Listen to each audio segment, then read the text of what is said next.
Hello everyone, Zach Wilson, Hood County Chess Club here, and today we're continuing our series on endgame basics, and one of the previous videos was on the concept of opposition. I'll go ahead and include a link to that video in the description of this video. If you haven't seen it, I do encourage you to watch it. But today we're going to go beyond the basics of opposition into distant opposition and the rectangular technique for opposition. Let's go ahead and do a quick review on the basics of opposition with the screen here. You can see that white and black's kings are opposed to one another. The squares in between them, they're in a complete face-off. And it's said that whoever gets to hold the ground has the opposition. So whoever has to move does not have the opposition. So we can see here that when black moves, he has to give ground. So white can seize or claim the opposition by, again, stepping in front of him and controlling sort of an invisible wall where the kings cannot enter because neither king can get next to one another. So here, if black makes a normal move, and white takes black's pawn, well, unfortunately, this is a terrible move because white now has claimed the opposition. And this is really important, especially in king and pawn endgames, because this pawn here, the critical squares in front of a pawn that you're trying to promote is always 2 squares ahead, and you can see it's these 3 squares, right in front of the pawn and to the side. And if the king who has the pawn, in this case white, if white's king can ever get into any of these critical squares, then they're going to win. If the black king can prevent them from entering those critical squares, then it'll end in a draw. And we can kind of see it play out like this. Black has to move. And because black has to give ground one way or the other, white is said to have or holds the opposition. So for instance, if black is going to move here, well, then white is simply going to move there, which enters the critical squares. We can see that play out. White seizes the opposition. White seizes the queening square, building a bridge for the pawn. And there's just nothing black can do here. The queen is definitely coming. Now, if we continue, and at this juncture, black makes a different choice. Say black is tricksy. And now white captures the pawn. Now black can seize the opposition. So again, the kings are faced off, but now it's white's turn to move. And unfortunately, if white moves, black can simply seize the opposition again, preventing white from moving forward. White cannot gain any ground. White cannot enter any of these critical squares. We can back that up for a moment. It doesn't matter if white moves to the side because black's just going to step in front, excuse me, and there's no way for white to enter any of these 3 critical squares. So that means white has to move the pawn. Black stays in front of the pawn. Again, there's just no help. Once the pawn moves, the critical squares move with it, remembering that the critical squares are 2 squares ahead and in front of the pawn. So white has to move the pawn here. Black stays in front, and again, those critical squares have moved. There's just no way for white to get ahead, and this ends in a draw. Hopefully you remember this from basic opposition. If you need to understand it better, go back and watch that previous video. So moving ahead, we can look at what does distant opposition look like. We saw what it looked like when the kings were only 1 square apart from one another. So if they're on the same file like here, to seize the opposition, you want to move onto the same colored square. So you can see here that the white king wants to move onto the dark colored square, so it'll also be on the same color as the opposing king. Well, the software won't let me move the kings around unless there's a pawn on the board, so let's add that pawn. And we're going to ignore that pawn for right now. We're just going to see what happens.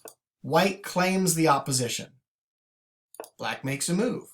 White claims the opposition. Black makes a move. White claims the opposition. Again, you can see they're 1 square apart, and black is the one that has to move and give ground, so white has the opposition. Well, let's look at that from a different perspective. What if they're diagonally apart or somewhere else on the board. What you want to do is you want to draw a square. And the square has to have all the corners being the same color. In this case, they're all light colored squares. This is very, very important. Whoever has to move or give ground does not have the opposition. They are not in control. So let's look at some rectangular opposition here. If we take those off, we can see that white is all the way over here, black is all the way over here. We're going to ignore the pawn for a moment just so we can make some moves. And the question is, where should white move to seize the opposition? And the answer is, make that square where all the corners are the same color, and now you know where white needs to move. White would make a mistake if he moved here. He would not have the opposition. And in fact, he would give black the opportunity to gain the opposition. If white moved onto the light colored squares, causing a whole new square, then black could simply move and claim the opposition.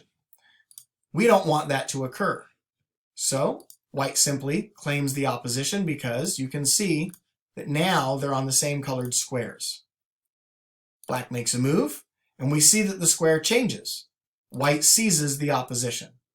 Black makes a move, and again the square changes. You can see that all four corners have to be the same color for the player to seize the opposition. And you can see here we are again where they're separated on a diagonal by one square, or you can see it as the tiny square like this. You can see that white has the opposition. Well, how does that work in a real game scenario? So here we have a pawn that matters.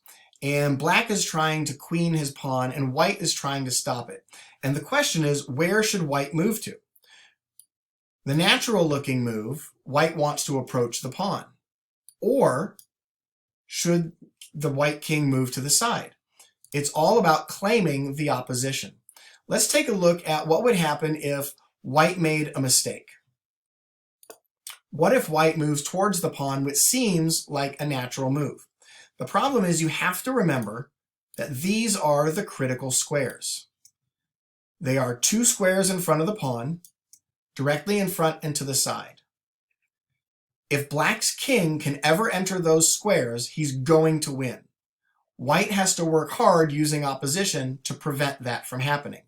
Unfortunately, white made a mistake because now black can seize the opposition. White tries to stay in front of the pawn, black seizes the opposition, and it doesn't matter which direction white goes, left or right. If the white king goes this way, the black king enters the critical squares to the opposite direction. If white goes the other direction, black enters those critical squares. Once black's in, seizes the opposition, and there's just nothing white can do, making all the best moves. You can study this again in the previous video about basic opposition, and the queen is coming. So instead, what if white makes a better move? Seizing the distant opposition. When you're on the same file, straight up and down, you want to be on the same colored squares to have the opposition. Now when black makes a move, it doesn't matter if he steps forward, white can claim the opposition. It doesn't matter if black steps in front of the pawn. White can claim the opposition and prevent black from entering these critical squares. Again, it doesn't matter which side black tries, white simply stays in front. And that can repeat over and over again. So black is forced to move the pawn, and as we saw before, staying in front of the pawn and claiming the opposition, there's just nothing black can do. White is going to force a draw. This is a stalemate and a shared half point. So here, white wins using opposition. Now the first step is it's a race to get in front of the pawn. So we simply run diagonally to get in front of the pawn. And here is the critical move. Where should white move to? Should white step in front of his pawn or step to the side? Well, hopefully by now you can see what the right move is. If he steps in front of the pawn, black claims the opposition, and white will never make any progress here, just as we saw in the previous example. It doesn't matter where white goes. If white steps to the side, black claims the opposition. White steps to the side, black claims the opposition. And this dance continues until the pawn has to move and it ends up in a draw. Well, let's go back a couple of moves. What if white had made a different decision and had marched forward? You can see he's entered the square or the rectangular opposition. All of the corners match the right colors. White now has the opposition, and it doesn't matter what black does here.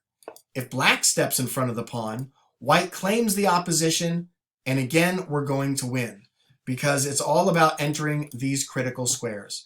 No matter which side black decides to move to, white gets to come in. But what if black instead, decided to move up the board? Well, it's very simple. All white has to do is claim the opposition, and he's already entered the critical squares. This is going to end in a win for white. Now, it's important to note that opposition is not enough to win or draw a game. Sometimes you have to be a little trickier than that. If we look at this position, black needs to get around one way or the other, around his pawn, get out in front, and enter into these three critical squares. That will help him win. If white can defend these three critical squares, then white is going to force a draw. So what happens if white claims the opposition? Unfortunately, this doesn't work because of the race to the three critical squares, particularly this one. Black's king is going to race here before white can. We're here, white moves, and black's one move away. What is white to do? White tries to defend that square, black claims the opposition, and now again it doesn't matter. It doesn't matter if white moves to the side or not, black is going to go to the opposite direction. So for instance, if white decided to go here, black enters a critical square. If white decided to go here, black enters a critical square. So here, the distant opposition doesn't work. So instead, white has to be more concerned about the critical squares and make this odd-looking move. It goes against rectangular opposition. But as we can see, now white has the ability to move into the critical squares, defending black and creating this drawn position where when the king and the pawn are side by side and your king is in front, he cannot gain any ground. So that leads to the previous loss. Pawn moves, king, opposition. What's black to try? Going backwards? Opposition. Stay in front of the pawn. He tries to come around. Opposition. Pawn has to move. Staying in front. He tries to come around. Opposition. And as you can see, there's just nothing black can do if white makes all the right moves, maintaining the opposition. This ends in a draw. If black comes here, again, I hope you can see, white's king is not in check, but has no legal moves. The only other option is for black to step away from the pawn. King takes pawn. Again, this is a draw. Well, I hope this is helpful to you beyond the basics of opposition. Remember how to calculate distant opposition, how to claim the opposition on a rectangle, and remember, it's not always about opposition. Sometimes you just have to make the right moves. Please subscribe to our channel. Please visit us on Facebook and like our page to keep up with us. Until next time, this is Zach Wilson, Hood County Chess Club.